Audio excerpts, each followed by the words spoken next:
Hello and welcome to episode number 47 of Light the Eye, presented by the U of I Credit Union. I'm Scott Beatty. And I am Robert Rosenthal. And we today are back in studio at the Center for Innovation in Teaching and Learning on the campus of the University of Illinois, inside the Armory, where things are just a little bit quieter right now because summer session has not quite taken place. We're going to catch up on some of the topics of the last few days and the start to summer, and also open up the mailbag, as many of you have submitted questions to our email account, lighttheeyepodcast@gmail.com, or left questions on social media. You can follow us at light_the_I. Or if you want to leave questions for a further episode, you can drop them in the comments right here as you're listening along. Robert, we are back in studio in part because you're back after having visited a grandchild. You paused on having it. I thought you were going to say having a grandchild, and I was going to say I had nothing to do with it. It's the best part of being a grandparent. You just show up at the hospital and bring Illini clothing for the infant and hold him and then place him back in their arms and go sleep peacefully. There is, again, I say this every time, there's nothing better for me because I married a single mom and the boys were 8, 10, and 12 at the time. I missed 0 through 8, and I am making up for it through grandparent time. It is the best. I like that you married a single mom. Not multiple moms, just one single mom that I married. I don't know that you had any other options. Yeah, that's a good point. Yes. I married a mother who had 3 other husbands, but it's working well. All right. Well, now that we've gone completely off the rails. It's all right. It's the summer. Yeah. It's the summer. Everything's late, but the lights are flashing over here. Blinking red lights on campus. Oh, it's the best. You don't have to stop. You don't have to wait at every intersection for thousands of students. You don't have to do the dance here at Armory and Fourth, where there's someone in every crosswalk and you have to play Frogger to get across. It's the best. It is good stuff. All right, sir. Before we get started, though, we have something we must do. Oh, we must light the eye.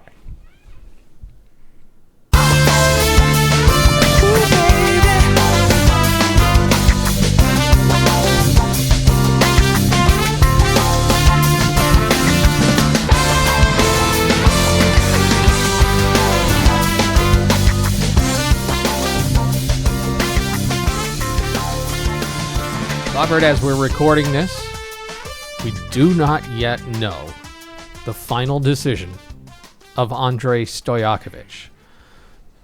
Will he be in the NBA draft, or will he withdraw his name and come back to play for University of Illinois? So I'm naming this segment, will he STAYjakovic or GOjakovic?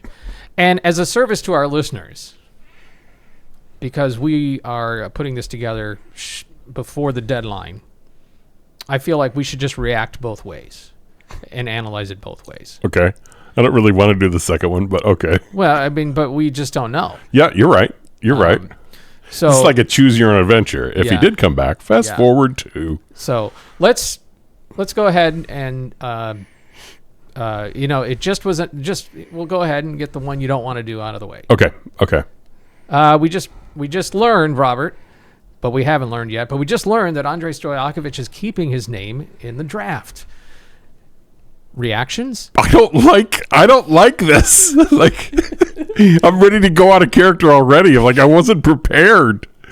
You're making an assumption? Yes. Okay. Like, I have this assumption that he's coming back. And so, I mean, that's the thing, right? Like, if he does go, then it's a sudden refocus on who's left in the portal, have to find someone to replace him. So that's the thing is, like, I'm ready to relax and coast into the summer knowing exactly what the roster is. If he's gone, then it's like, okay, go somehow get the kid from Iowa State if he comes back out of the draft. He grew up in Illinois. Like, I start to move into like a panicked, how do we fill this role kind of a thing. So I don't think I'm ready to discuss a world where he's not here next winter. If you do go into that panic, do you feel that the coaches need to be aware of options that are in your mind? Yes. I'm sure they're going to be all over Twitter looking for fans' opinions on what they should do. So I better get mine out there. I don't know. What do you think? Like, are you assuming this is the he's already gone segment. So Yes. How do you feel about it? Well, I applaud the young man for pursuing his professional dreams and feel that if he wants to bet on himself and he's projected as a late second rounder, which is, still not too shabby of a living. I think I read he'd be making $600,000-700,000 in a two-way deal if he lands there and spending most of his time in the G League. That's at least the take I saw from Scott Ritchie in the News Gazette. So, I applaud the young man. But he can make more if he came back, right? How do you know that? I don't know, but can we talk about that? Are we allowed to talk about that? I mean, that's going to be one of the questions later of like, there's no thing in college basketball, college football, anything else more unknown right now that fans think they know than NIL amounts. People will be like, "Oh, Bryce Underwood got $20 million for Michigan." No, he didn't. But people like to just throw it out because you can't prove it wrong. So people just throw out numbers. So we don't really know what any of the numbers are like. Even when an official thing comes out of like, "Hey, we heard this official document said they spent this much on NIL," even those numbers are wrong. But it feels like you can make a little more than that coming back, right? Like this could be like where he's slotted to go in the draft. He could make more money in college basketball than professional basketball next year, right? I think if we just got all our viewers together and had maybe like a trivia night and with split the pot and half goes to the winners and half goes to Andrej Stojakovic, I think we could convince him to stay. Look, if you're going to do a 50-50 drawing, don't do it with the Brewers, I hear. Don't make people run across the stadium in 60 seconds or else they lose their $13,000. But anyway, I digress. Back to the topic at hand. It sure is disappointing that Andre has hypothetically gone to the draft. You don't want to see a young man achieve their dreams? I'm pretty sure his dream is to bring me a national title next year, so... at least in my head, that's how the whole fan fiction plays out. So, yeah, I really wish he would have stayed to make that happen. Can we move on to segment B now? So okay. Okay. Yeah. All right. Now, some of you maybe fast forwarded to this because you already know the news. Okay, but we just learned later tonight. We just learned that Andrej Stojakovic is going to come back and play for the University of Illinois. And let me just say first, I told you that was the right call. Yes. Who would have ever thought that he would not come back? Yes. If that were to be the case, God, it's hard for me to like live in this hypothetical and talk as if it's happened. But yes. I mean, then Illinois is locked into top 5 preseason. Probably something like number 3 or number 2. And unlike last season when you started 17th and you got better and you played much better and Keaton Wagler came out of nowhere, then next season becomes Final 4 or bust. Like Elite 8 is the minimum expectation kind of thing. A Sweet 16 loss would be a really rough season. It becomes... essentially 2002 again. 01 went to the Elite 8, got the whole team back. We're number 2 preseason in 2002, number 3 in one poll, number 2 in the other, and then a whole bunch of stuff went wrong, and Lucas Johnson tore his ACL, and a whole bunch of things didn't happen, and then ended up a 4 seed and lost in the Sweet 16 to Kansas. And essentially, it was a disappointing season to only get to the Sweet 16 when you were top 5 preseason. So I think it just becomes that season if he's back.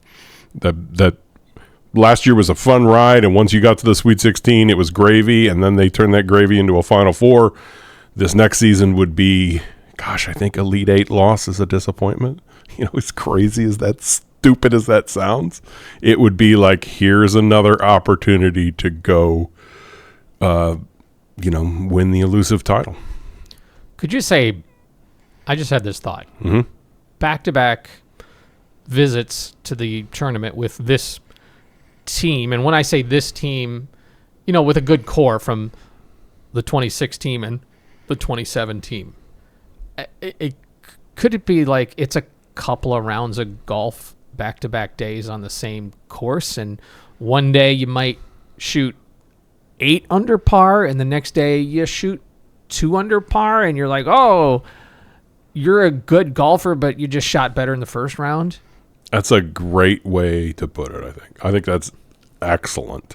That I really did just think of that. Yes, you could have a day where you didn't hit it very well, and you rolled in 4 long putts.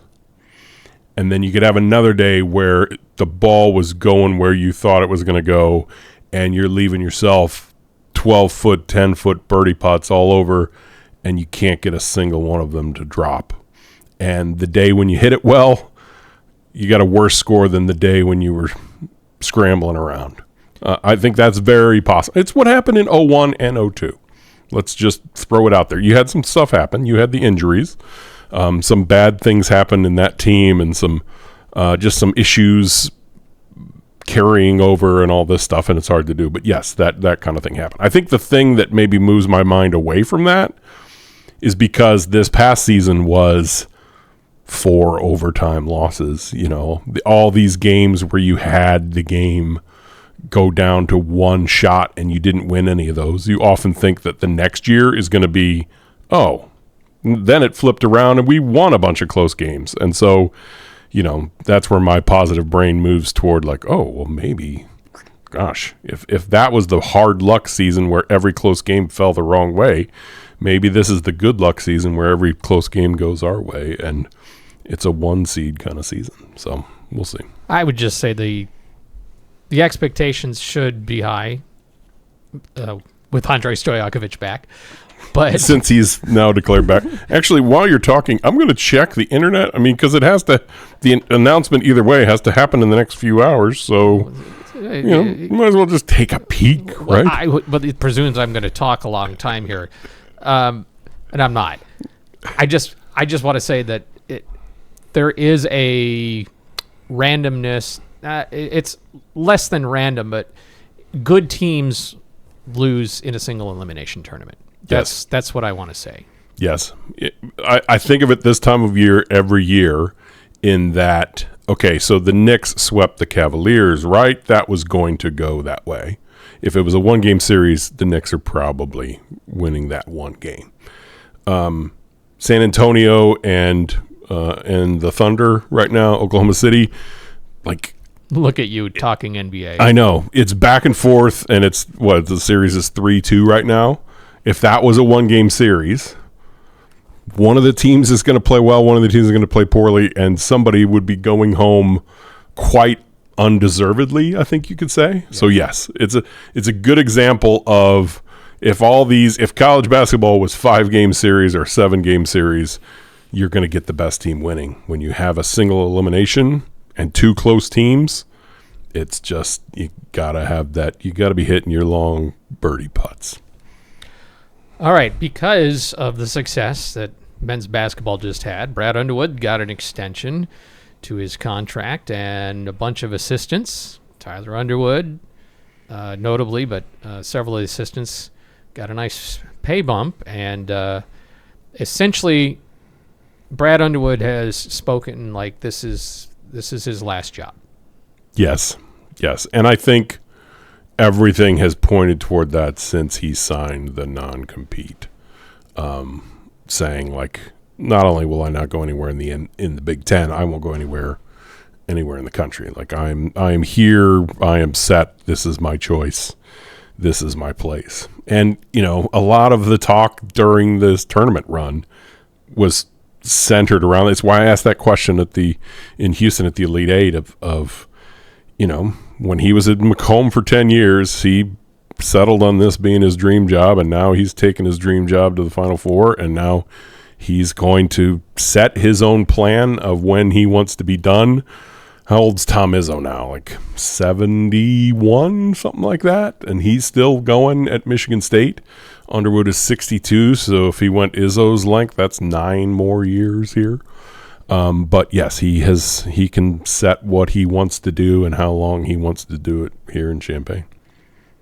By the way, I was just told this. Do you know how old is? I mean, I feel pretty old at 53. Then there's a bunch of gray hairs. But people are older than you. I've heard this. Yeah. I've heard rumors. Yes. Yeah. So what I was told is take the square root of your age and multiply it by 10. Are you ready for this? What? I can't remember how to do the square root. Hold on. We'll do this live. Hold on. Like the square root of 9 is 3. I don't know how to get the square root of 53. I honestly don't know. I'm a University of Illinois graduate. Can I put my diploma on the thing to prove it right now? I believe you. But yes. Go back to your example. Mm-hmm. What did you say, a 9-year-old? Square root of 9 is 3. Yes. Okay, so now what times what 10. is 53? No. Multiply 3 times 10. 30. Okay. So to a 9-year-old, a 30-year-old is very old. I like that. Okay. Mm-hmm. Okay. So I'm in my 40s. If we hit 49, square root of 49 is 7 times 10. 70 is old. I like this. 70-year-old is an old guy. Yes. Or woman. Yes. Okay. If I'm let's see, 64, then an 80-year-old is old. That makes sense. I like this. Okay. I'm going to use this. But now let's, if you're 100, and what's the square root of 100, Robert? 10. Yeah, multiply by 10. 100. See, by that time you're old. Then you're just old. There's nobody older than you if you're 100. Yes. Is there a way to get square root without using the calculator and the square root button? Is there like a way to do that? Science does not yet know. See, 53, so 49, so I'm like 7.2 something. Yeah. Is there a way to do this without just trial and error, and I take a calculator and go like 7.18 times 7.18 and then try to get to 53? There probably is, but we're not going to. Okay, yeah. University of Illinois, graduate, right here. Degree, University of Illinois. I put it on Twitter a few weeks ago. 30 years ago. May 12th, 1996. Boy, you were not old back then. And here's a surprise. Guess who went into landscape architecture instead of regular architecture because there was less math? This guy. Oh, let's put 3 trees in. I can count to 3. Actually, 3 is a thing in landscape design. I bet. Groups of 3. Yep. Continue. All right. I'm calling this segment, by the way, we've moved from the will he Stojakovic or Goakovic to highlights, things you might have missed. Get it? Like the eye. I like that. We're lighting eyes. While I was out of town, your creative brain was working. I like this. Yeah. You're even wearing orange. Look out. It was doing something. Look out, folks. Illinois women's basketball pulling a Brad Underwood. They have gone across the pond. Check the Balkans as well. Yep. And they are adding a center. I don't know if the amount of minutes where she will be in the pecking order, but a freshman from Bosnia is Lana Brenjo. Good with that? Yes, until I hear the official pronunciation, I'll go with that. True freshman, 6'4", from Bosnia, and she recently represented Serbia. Don't ask me why Serbians, and I know there's been a long history there, but yeah, she represented Serbia at FIBA in the U18 the last couple of years at Eurobasket, and also U16 before that, and played with Mega Superbet, ZKK Mega Superbet in Serbian's 1ZLS. Who else played Mega Superbet? Was that Merkovic? Somebody played Mega Superbet. I'm going to look it up while you talk. While you do that, she averaged 7.2 points per game, 5.4 rebounds, and 1.5 assists. Started nearly 27 minutes.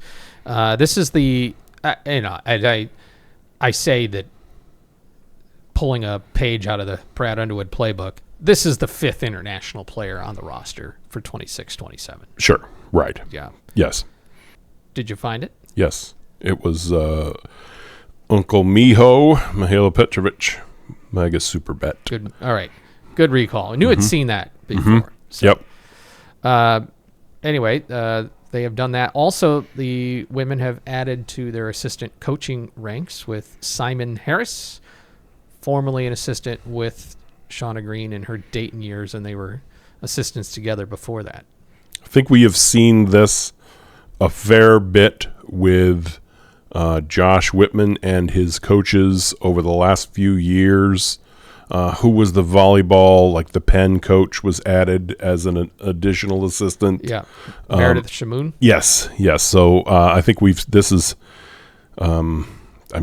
why success has been growing with football and adding 2 assistant coaches to every position. And we've seen the success of bringing in Cam Crocker for basketball and everything else. And so it seems to be continuing that with women's basketball and onward and upward, right? I mean, we're looking for a top 4 seed next year. So now's the time to do it. All right. And since you and I last talked, the baseball season has come to a close. It was 2-Q, as they say, when the Illini went to Omaha off to barbecue season. A couple of years ago, Illinois basketball, as you recall, played in the first and the second rounds in Omaha. Was that the year that you weren't there? I was there for the first round game and then had a family thing in St. Louis and had to leave, But I remember traveling to that and having this kind of sink in my stomach. I'm like, why is this? I'm like, oh yeah, I kind of associate Omaha as it's a tournament. You know, there's only one team that doesn't leave with a win. Yes. And so I just remember feeling like, oh, Omaha, this is a tough place to win. Wait, this is basketball, not baseball. And Illinois Hoops won both of their games. But for baseball, for whatever reason, since the Big Ten tournament has moved to that stadium, which, as we talked about last, I think most of what the setup offers is fantastic. Sure. I really, if you ever get a chance to go. Just especially if it's the College World Series, but the Big Ten tournament too. But it's just been hard to win there for Illinois baseball in better or worse years. I don't know why. Last year was just what, one win in that was that the weird game with the weird play that made all like Sports Center or whatever? Was that was last year, right? No, that was 2 years ago. That was 2 years ago. Beat Iowa and then lost to Michigan. Last year beat Michigan, which was nice because that's historically hasn't happened very much in that event. But then lost to UCLA. Yeah, and UCLA was good last year. They weren't like super good like they are this year. They were the number 1 overall seed? Yeah. I didn't even look. Okay. Yeah. They are. I saw you tweet they are inevitable. That's because they were trailing late in a game and came back and won. Yep. They won all 3 of their Big Ten tournament games on walk-offs. After going in the rate of 24-1 or whatever, or 27-1? They went 28-2 in Big Ten. 28-2. Okay.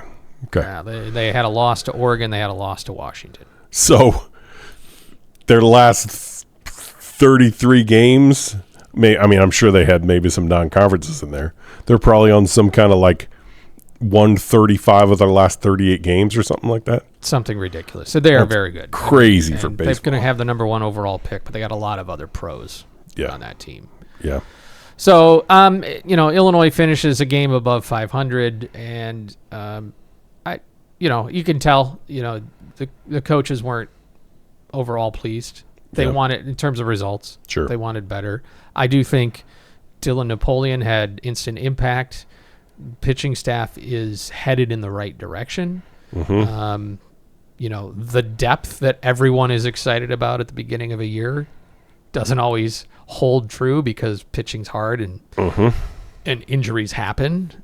So some of the depth that the Illini were counting on did not, materialize because of injuries. But best you and I were talking about this off screen, but best freshman pitcher in how many years? You're talking about Aiden Flynn. I'm putting him probably since Kevin Duchesne, who was a freshman in 2013 and anchored the rotation in that super regional year in 2015. Mm-hmm. I mean, Cole Kershipper was really good as a freshman also. Mm-hmm. But I think Aiden Flynn was better. And then best, what did Putty finish in all-time RBIs? You told me that stat as well. It was top 3 for a freshman. For a freshman, yep. Yeah. And it's up there too in just overall RBIs. Yep. So there's some pieces in the youth side that I think bode well for next year. But it was a year where Illinois has usually been carried by its offense, and it was not carried by its offense this year. Yeah.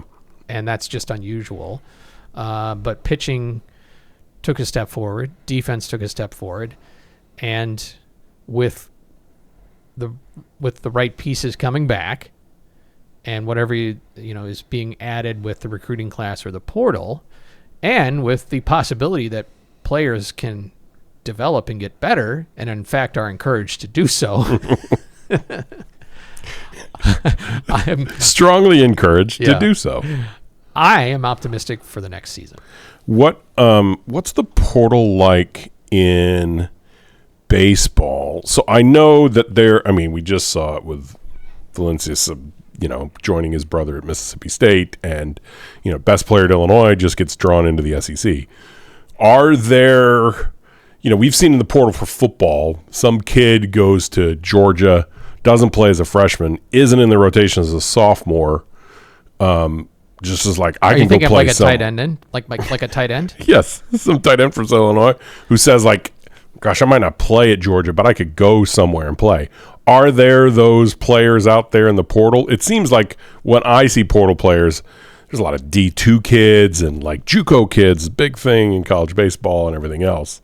How much is there hey, it didn't work out at that SEC school and he was buried behind a couple other great middle infielders, but hey, maybe that would work out with a quick transfer to a Big Ten school? There's a lot of it. Yeah. There is a lot of, I was a reserve, and sometimes coaches had their plans. Sometimes it was an injury, and then you got buried a little bit. I mean, Vitas Valencius, who you just mentioned, started at South Carolina. He didn't start at South Carolina. He was first on a roster at South Carolina, and then he boomeranged into JUCO and came back to Illinois. You see that. Drake Westcott, who hit a ton of home runs for Illinois, was at Louisville and just didn't get much of a shot there. Kyle Shupman, Illinois' third baseman, was at Cincinnati, which is, that's Big 12. Further south, yes. It's Big 12, and is now playing, as an everyday guy for Illinois. So there's plenty of those. I did see a map. They have those maps of like, here's all the schools that qualified. And it's just so funny how it's just this smile across the South. And then, a dot. NIU won their conference or whatever, like a couple dots here and there. And then just every single school in the South and the West. Crescent from like the West Coast all the way around to Florida and the Southeast. Yes. It's almost like the weather plays a role here. Yeah. Yep, I've noted that a time or two. Weather patterns are significant in, February. Yes. All right, last thing. Speaking of patterns, since the fan experience around here, new traffic patterns coming for football games in the fall. Yes. Big First things. take, Robert, from this is real. They are because Illinois football has seen success and an increase in attendance. They are shaping the traffic patterns, and based on where you park, has how you're going to enter the area and how the traffic flow. And I know for certain people like you who start tailgating 3 days out, maybe it doesn't matter. But your thoughts on new traffic patterns here in the hard-hitting analysis on Light the Eye. For one, it's kind of funny. You saw some grumbling of like, oh, I'm supposed to wait. I have to but I come from here and I have to drive through Lincoln and blah, blah, blah. Look, I get a parking pass to most road games, wherever the media lot is. And almost every school does this and has done this, of like, if you're going to this lot, you have to enter through here. And some have portals with a cop station. You have to show that cop your pass. They will let you into that road. And then when you get to whichever lot is your lot, then you're, showing them the pass and they're scanning it. This is across the Big Ten of how it works. We never had to do it because we never had sold out crowds. And so it's a good thing. It's an interesting thing. I had heard a lot last season of how St. Mary's, especially going over to Neal, had become a mess because for those research park lots, the mostly pay day of the game lots, you would turn off of Neal onto St. Mary's, go under the train tracks, and then turn right into those lots there. But there's also people coming St. Mary's from even coming down Oak Street to get to those lots and across. So there's a big long line of people trying to get into those lots, and it made that intersection at St. Mary's and Oak a total mess. So now you can't get, if you're in lot 31, you can't come in at St. Mary's anymore. You have to come in on Kirby or Stadium if you're going to go to 31, because a lot of people would just kind of turn right there and then come up Oak to get there. Sorry, you can't do it. It'll make it much easier for people to just take St. Mary's if they are going to the research park. And a lot of people are going to have to come up first now instead of Neal if you're coming up from the south. People in like lot 45, that's the lot across from the cemetery and the assembly hall, the lot there on the corner of 4th Street and Kirby, or I guess it's Florida there since we're in Urbana. But that lot 45 right in front of Bielfeldt and all that grass lot, now you have to come in from Lincoln. You have to, if you're coming from Springfield, you got to go all the way over to Lincoln, either from the south or the north, and then come in on Kirby that way. There is no entrance from anywhere in Champaign to get to that lot. So it's going to be significant, but look, this is how it has to happen. We're selling out games now, folks. Got to do it. This is how it goes. Hey, it's the price of success. That's right.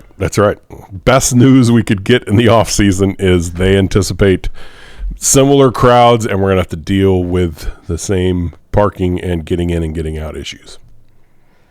All right, when we come back, let's dive into the mailbag. Thanks for all your submissions to Light the Eye podcast. That's all 4 words together, lighttheeyepodcast@gmail.com.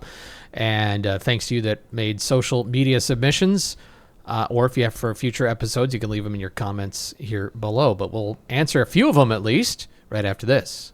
This episode of Light the Eye presented by Logic Co-working and Logic Events. Inside Logic Co-working is some fantastic event space where you can host your next event. Maybe it's a professional luncheon or a networking opportunity. Logic staff will be there to help you from start to finish. They're friendly and they'll guide your guests. And they are partnering with Blue Dragonfly Catering to provide farm-to-table inspired menus and fresh seasonal ingredients, able to accommodate most any dietary needs, and they'll provide the flatware and plates and everything in between. Then the event space has all the AV equipment and microphones and on-site staff support you'll need, plus the tables and chairs and the nice tablecloths and all that. Whether it's a one-off event or something you're going to set up on a regular basis, trusted local partners, one seamless luncheon experience. Check out Logic Events. Mailbag time. We got plenty to go through here. So we'll get to a few of them at least. And we're going to do a second part next episode. This is from Mark C. Emailed us. Hey, Robert and Scott, a few questions for you. I'm getting married in a few weeks. Congratulations. We've managed to have our signature drink be a blue guy. What was or is your favorite bar drink at Illinois? I wasn't much of a bar guy, but what's a blue guy? That's Cam's drink. It's the blue drink at Cam's. All right. Congratulations. Mm-hmm. Robert, with Ty Rogers going to Boise State, will you go to one of their games the next time you're in Idaho? Mm-hmm. Which should I answer first? The first one or the second one? Drink. Yes. Go ahead. I wouldn't say blue. So here's the thing. Like signature drink, I don't know if it was really a thing in 1992. Oh, wait. I was still 20 in 1982. In 1993, when I turned 21 and drank for the first time at a bar in Champaign, it was more... I'll say it this way. My favorite drink at Illinois was the cheapest beer night. I'll tell this story. I went down to Charleston on like a Tuesday night once to join some friends who went to Eastern because they had nickel beer night. Quite literally you would put a nickel on the bar and they would give you a beer. So yes, cheap was the way. As far as favorite bar, I was a C.O. Daniels guy. I was not a Cam's guy at the time. C.O.'s was just down the block from Cam's, and that was my spot. All of my time spent at bars in the early 90s, I would say more than half was at C.O.'s. And then you're going to go see Ty Rodgers at Boise State. You know, it didn't really even occur to me until I read this question that I could do that. Now, where my son lives is about 2 hours and 20 minutes from Boise. By the way, it's Boise, not Boise. When you're out in Idaho, don't say Boise, Idaho. People will correct you. It's Boise. My bad. You're welcome. No, I'm just saying, like, everyone in the world says Boise, and then you get there and people are like, no, it's Boise. Okay. I think I'm going to make this happen if I'm out there next winter. I kind of talked about maybe doing that because R.J. Keene was there. Richard Keene's son played at Boise State for the last 4 years. He actually has another year of eligibility. He's going to play at NC State this fall. I don't know if people know that. And I kind of wanted to go see him play since Richard Keene was in Illini while I was here in school. If I can make that happen, my wife and I do fly into Boise a lot and then rent a car and drive over to where my son lives. So if I can make it happen, that's a great idea. I would love to see Ty play. Okay. Jacob emails, two-parter. What are you most excited for and what are you most nervous for about the new defense? I feel like I was on an island thinking Aaron Henry was a fine defensive coordinator. I thought not having Juice Clark or Xavier Scott together for any game really hurt the D last year. I thought Xavier, or X, was the best player on the team going into last season. Houck seems to have negative charisma, and I can't listen to him speak without getting underwhelmed with each passing moment. The off season when our insecurities boil to the surface, my own included. Same. I'll take the last part first.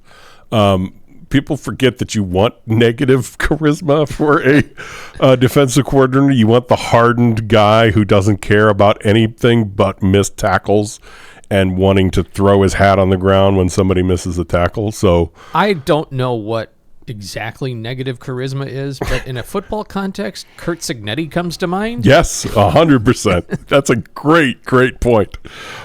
Yes, I think that's what they're going for is just a little more of a hard-nosed defense. It's going to look, the tackles for loss are going to increase. The 23-yard run by the other team is going to increase, I think. We've talked about this before, that, you know, a frustration for fans the last few seasons has been seeing Miles Scott 21 yards off the line of scrimmage at the snap. And why are they allowing all these soft underneath passes to happen? And people would point out they just don't give up big plays. You know, everything is limited. It's bend but don't break. It's, you know, when Wisconsin broke that super long run, it was the first really, really, really big play against the defense in a long time. People were frustrated with that kind of a thing. This is going to be different. I would guess the tackles in the backfield, the tackles for loss are probably going to double with a more aggressive defensive scheme. But then they're going to be blitzing or stunting off of one edge, and suddenly the other team has a 33-yard run, and that's just something we haven't seen. So it's going to be different. I'm excited to see what the new thing is. This is the fun thing of being a fan of a team that has rebuilt the program, right? Like, the fun thing about that is that you get to see something different. And Coach B thinks, hey, I'm in favor of shifting our defense. Everybody has in the last few years copied what we've been doing. Everybody has that same kind of odd man front kind of thing we'd been doing. Let's try something different, and let's get it out of this coaching tree, and let's see what that is. So, might be a little brand new defense. We've seen that before. The first few months are like, ooh, the calls are different, and my assignment is completely different now when I went on this kind of like a blitz, blah, blah, blah. It'll be interesting, but I really do think, it's fun to dig into a scheme change, and, this is the time to do it when the roster turns over like this, and let's see what we got. You have to remember, every defense gives up something. Yes. Every defense is designed to mitigate risk in certain areas and offer up a little bit more in others. I mean, ideally, you are able to, with individual talent, squash all passing and running attempts. Yeah. But if you're going to be more aggressive in the backfield against the running game or the passing game, you're going to give up something back. If you're going to play a safety deep off, you're not going to give up big plays, but you're going to keep everything in front of you and make it harder for the team to score on you when the field shrinks. Yep, totally. So don't look at any one weakness on a defense and assume, therefore, the defense just doesn't work. There's a lot of things that go. I think the hardest thing to evaluate about this going into this year will be there's a lot of new pieces. The secondary are going to be the veterans of the program. Mm-hmm. Yes. A lot of new faces everywhere else. And some of the guys that are back are going to be doing things differently. The secondary as well, but they're kind of together as a unit. So I sort of hold them in a different spot. And there's just going to be a learning curve. Yep. Well said. Well said. It's I always say to people, like, look, the worst offense in college football will still gain like 250 yards a game, right? You could be a terrible offense and still just connect on a few people expect, like, well, if they're going to be a good defense, they only give up 100 yards a game. No, offenses, even bad offenses, are going to move the ball. That's not how this sport works. You're not just like preventing everything from happening, but you're making big plays and you're getting turnovers, and they want to increase the interceptions that had fallen off the last few years, and they want to be more aggressive and do more things and get some of those numbers moving in the right columns and lower the scoring totals and everything else, and this is the way they're going about it. Zane says, our friend Zane Bando says, well, what is a good ceiling for Illinois football this season, considering how much it lost in the offseason? And keep up the great work. Thank you, Zane. I would say I saw an over-under headed at 7.5. I feel like that's a little high. Look, we had 18 players back from the Citrus Bowl last season and won 9 games. Now you have 8 starters back from the Music City Bowl. Any team in the country with 8 starters back, there is going to be a shift, and there's going to be maybe a rough September as you get things going and everything else. Now, the schedule is pretty solid. There's a lot of rebuilding teams on the Illinois schedule. You've got UCLA with a first-year coach. You've got Michigan State with a first-year coach. You've got Purdue with a, second-year coach. You've got, Maryland is treading water right now. You've got a lot of opponents on the schedule, Northwestern, that you should beat. So that sets up well with, a lot of question marks around Duke, and they're coming to Champaign. So the schedule sets up pretty well. But I don't know. I feel like the ceiling is much higher now than it used to be. We are in this 6-6 is a bad year and 9-3 is a really good year kind of a arrangement now.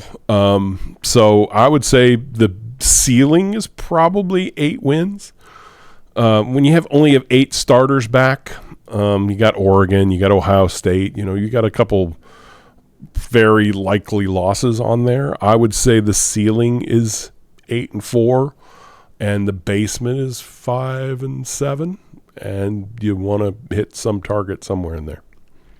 Well, I think that's reasonable. I would be, I don't want to say impressed, I would say, I don't want to say I would be surprised if it was above that. I would say I would be impressed if it was above that, given the factors. If you just said, here's a college football team, and here's their history. They're coming off back-to-back bowl wins, 19 wins combined in the last 2 years, but this is the turnover they've had on their roster, and this is the turnover they've had in their coaching staff.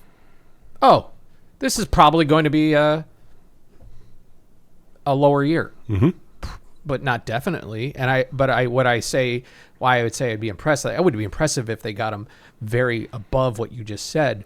But I also now think there's enough history of the coaching staff and the kind of roster that they put together and the things that they value and the principles they operate by to expect or anticipate 5-6 wins. Yeah. And of course we know there was a time when that was like, let's throw a party. And now it'll be sort of, that's the floor. So yeah, I would agree with that.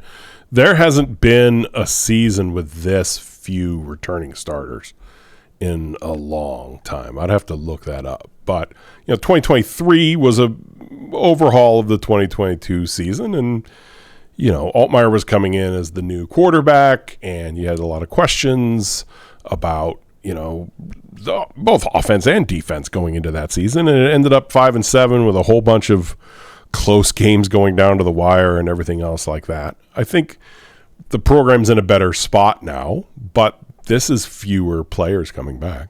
This is, look, the UAB game in early September, people are going to look at their programs a lot and say, like, wait, I don't think I only know like 3 numbers on this defense. And like, wait, do I know any of these offensive linemen? It's going to be one of those kind of years. And when you have that kind of year, it's usually a step back. I don't expect, 10-3 Citrus Bowl kind of thing.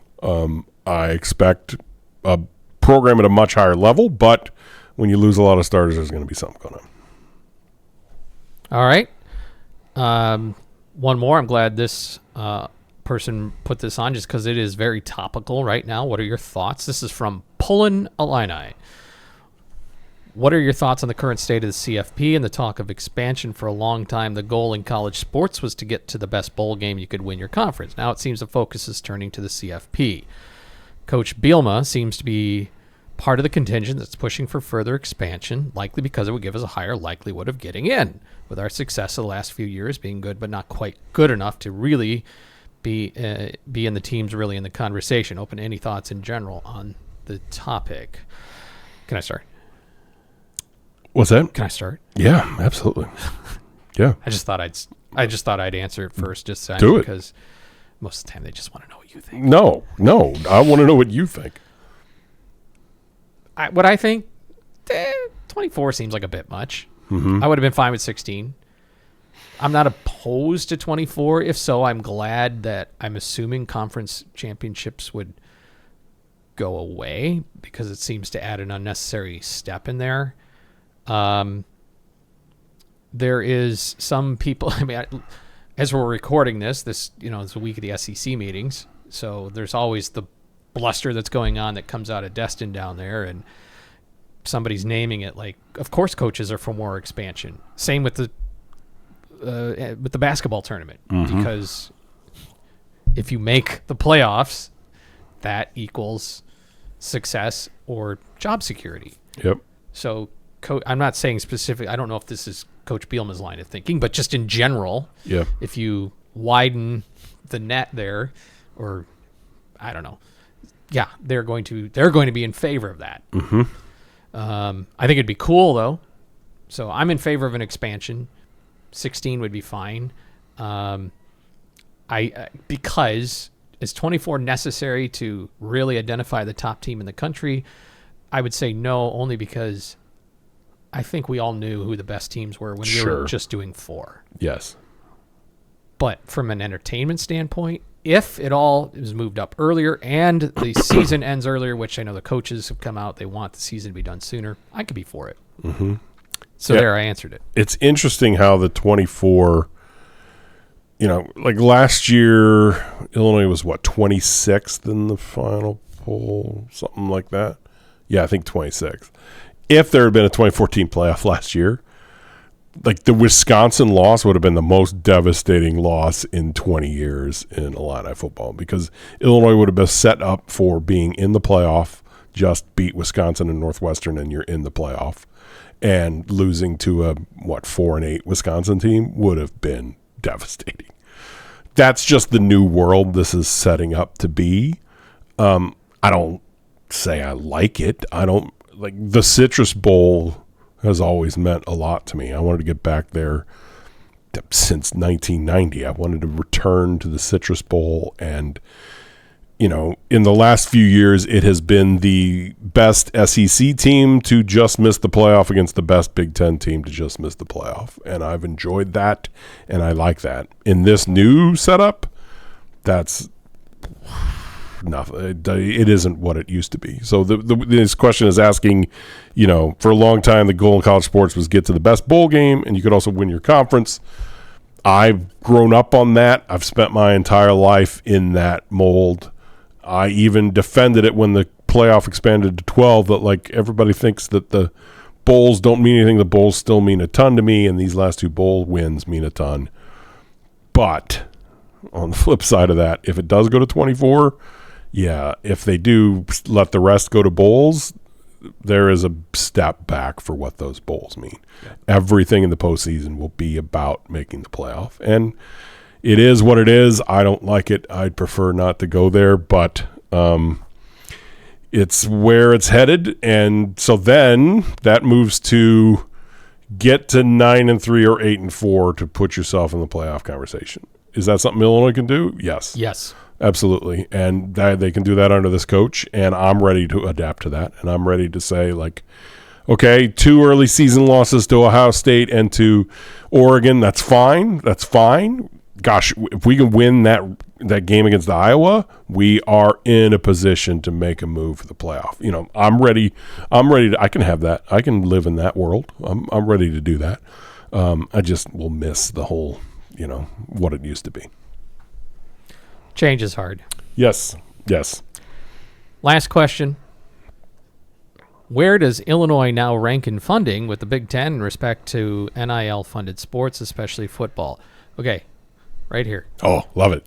Look okay, at. I'm gonna do a Robert. All right. Zoom right on it. Well, we can't zoom. Okay. But I'm just gonna tell you. Yes.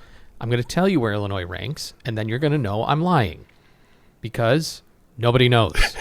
When you see something that tells you where schools are ranked compared to each other, amen. Don't believe it. Amen. They could be right because they're just making it up, but they don't know. So don't throw in the it. Jordan. Throw in the Michael Jordan. Do it. Stop it. Get some help.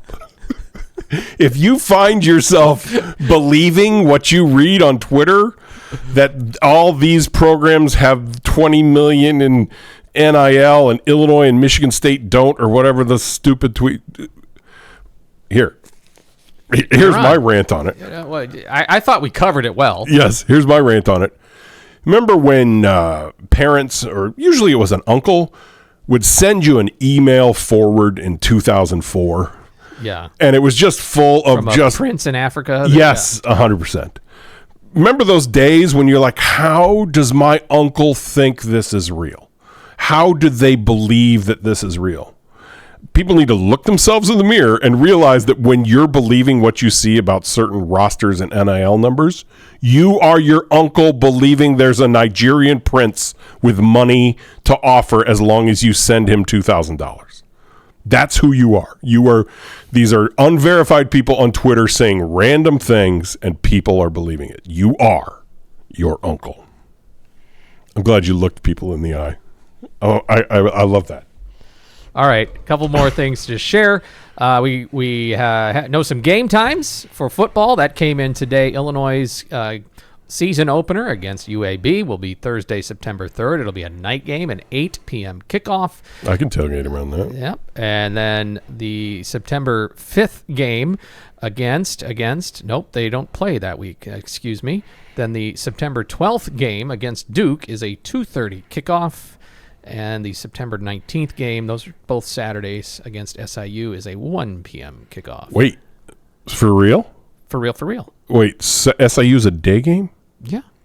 Really? I would have Like, where's my September night game? I've had a September night game every year for long time. SIU is not a night game? Telling you, I would have bet me thousands of. Okay, well, now I've got something to process. I'm learning this from you right now, and I need to process it because there is always a September night game where I can tailgate from 7 to 7 and then go into the game. So I'm going to have to adjust to this news. Well, you've got night games in November. Right, but that's November. I need a September, the leaves are just starting to turn game. It's part of my life. It's part of how I adjust to the world, to fall coming. Thank you, Tony Petiti, for hearing this input and making the adjustments. I'm going to need some time with this information. It's not a night game. Why do you even play SIU in September if it's not a night? On our next episode, we're going to visit with Illinois football's general manager, Pat Embleton. It's not a night game. And we will also look into some more of your mailbag questions. Appreciate everybody who's chimed in. There's more to get to. Serenity now. We'll do that next time. Thank you to the Center for Innovation in Teaching and Learning here at the University of Illinois inside the Armory. For Robert Rosenthal, I'm Scott Beatty. We'll talk to you again next time when we light the eye. When we schedule a night game for us, I'll stop. Turn off the lights.